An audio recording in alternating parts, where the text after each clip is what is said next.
ಮರಾಠ ಸೈನ್ಯದಿಂದ ತನ್ನ ಜೀವವನ್ನು ಉಳಿಸಿಕೊಳ್ಳಲು ಈ ಮೊಘಲ್ ಚಕ್ರವರ್ತಿ ದೆಹಲಿಯ ಕೆಂಪುಕೋಟೆಯೊಳಗೆ ಅಡಗಿಕೊಳ್ಳಬೇಕಾಯಿತು. ನಂಬಲ ಸಾಧ್ಯವೆನಿಸಿದರೂ ಇದು ಸತ್ಯ.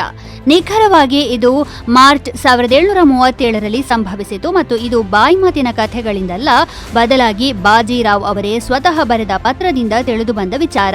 ಆ ಪತ್ರದಲ್ಲಿ ಪೇಶ್ವೆ ಬಾಜಿರಾವ್ ತನ್ನ ಜೀವನದ ಅತ್ಯಂತ ಧೈರ್ಯಶಾಲಿ ಕ್ಷಣಗಳಲ್ಲಿ ಒಂದಾದ ದೆಹಲಿಯ ಮೇಲಿನ ತಮ್ಮ ಧೈರ್ಯಶಾಲಿ ದಾಳಿಯನ್ನು ವಿವರಿಸುತ್ತಾರೆ.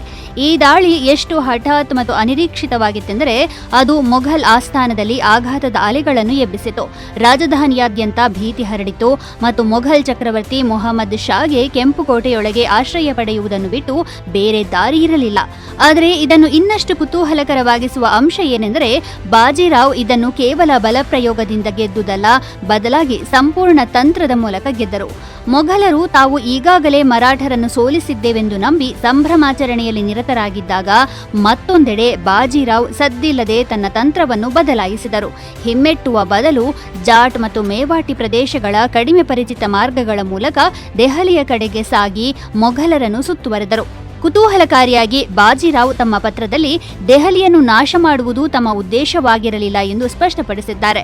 ಅವರ ಉದ್ದೇಶ ರಾಜಕೀಯವಾಗಿತ್ತು. ಅಂದರೆ ಚೌತ್ ಮತ್ತು ಸರ್ದೇಶ್ ಮುಖಿಯಂತಹ ಮರಾಠರ ಹಕ್ಕುಗಳನ್ನು ಗುರುತಿಸುವಂತೆ ಮೊಘಲರನ್ನು ಒತ್ತಾಯಿಸುವುದಾಗಿತ್ತು. ಇದಲ್ಲದೆ ಸಮಗ್ರ ಕಾರ್ಯತಂತ್ರದ ಕೆಲಸ ನಡೆಯುವುದನ್ನು ಅವರು ಖಚಿತಪಡಿಸಿಕೊಂಡರು. ದಕ್ಷಿಣದಿಂದ ನಿಜಾಮರನ್ನು ತಡೆಯುವಂತೆ ಅವರು ಚಿಮಾಜಿ ಅಪ್ಪ ಅವರಿಗೆ ಸೂಚಿಸಿದರು. ಇದರಿಂದಾಗಿ ಮೊಘಲರಿಗೆ ಯಾವುದೇ ರೀತಿಯ ಸಹಾಯ ತಲುಪದಂತೆ ತಡೆಯಲಾಯಿತು. ಈ ಸಂಘಟಿತ ವಿಧಾನವು ತರುವಾಯ ಡಿಸೆಂಬರ್ 1737ರ ಭೋಪಾಲ್ ಕದನದಲ್ಲಿ ಮರಾಠರ ವಿಜಯದಲ್ಲಿ ನಿರ್ಣಾಯಕ ಪಾತ್ರವನ್ನು ವಹಿಸಿತು. ಮಾಲ್ವಾ ಪ್ರದೇಶದ ಮೇಲೆ ಅವರ ನಿಯಂತ್ರಣವನ್ನು ಮತ್ತಷ್ಟು ವಿಸ್ತರಿಸಿತು. ಈ ಪತ್ರವು ಕೇವಲ ಸಂವಹನಕ್ಕೆ ಮಾತ್ರವಲ್ಲ, ಬದಲಾಗಿ ಭಾರತೀಯ ಇತಿಹಾಸದಲ್ಲಿ ಒಂದು ನಿರ್ಣಾಯಕ ತಿರುವಿನ ಘಟ್ಟಕ್ಕೆ ಸಾಕ್ಷಿಯಾಗಿದೆ.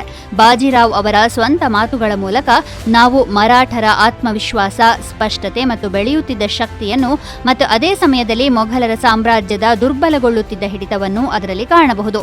ಕೆಲವೊಮ್ಮೆ ಇತಿಹಾಸವು ಯುದ್ಧಗಳಿಂದ ಮಾತ್ರ ಬದಲಾಗುವುದಿಲ್ಲ, ಅದು ತಂತ್ರ, ವೇಗ ಮತ್ತು ದಿಟ್ಟ ನಿರ್ಧಾರಗಳ ಮೂಲಕವೂ ಬದಲಾಗುತ್ತದೆ ಮತ್ತು ಬಾಜಿರಾವ್ ಈ ಮೂರನ್ನೂ ಹೊಂದಿದ್ದರು.